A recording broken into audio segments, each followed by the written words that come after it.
On the left side of the screen, the list of rented properties is shown. You can add a new tenant to a property as needed.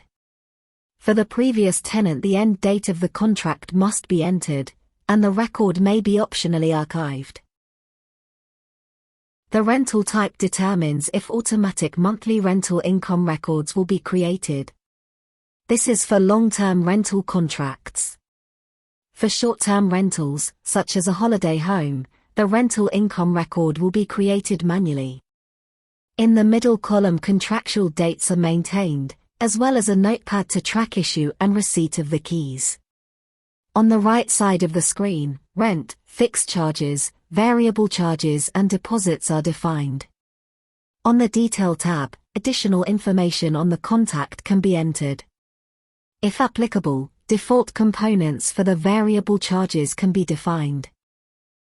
The Documents tab allows you to keep track of correspondence and account statements. For documents related to onboarding, offboarding, and periodical review, the Checklist tab is best suited.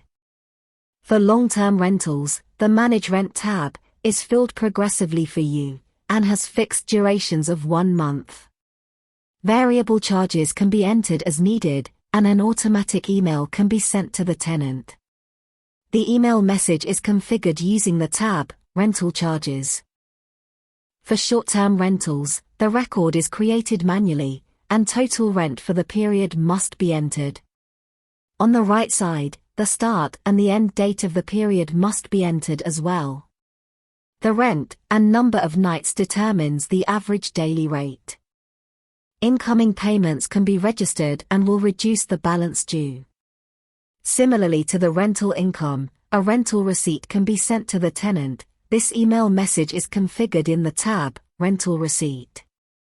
The Feedback tab is used to track feedback, observations, complaints, and testimonials. The Checklist tab allows you to set up a structured approach towards onboarding, offboarding, and periodic reviews. Each of the steps can have relevant documentation attached. For new tenants, you can copy an existing checklist and adapt as needed.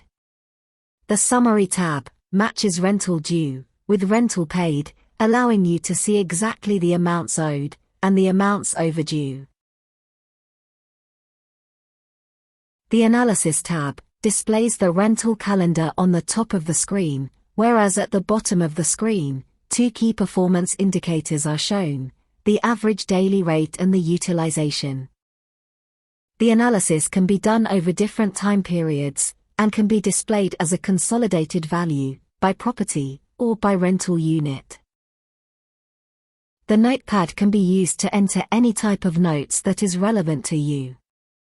On the Analytics page, you can view the revenue and overdue amounts for a single tenant, as well as the monthly revenue streams by tenant and by rental unit. To conclude, we show you which accounts are affected by the Tenants module.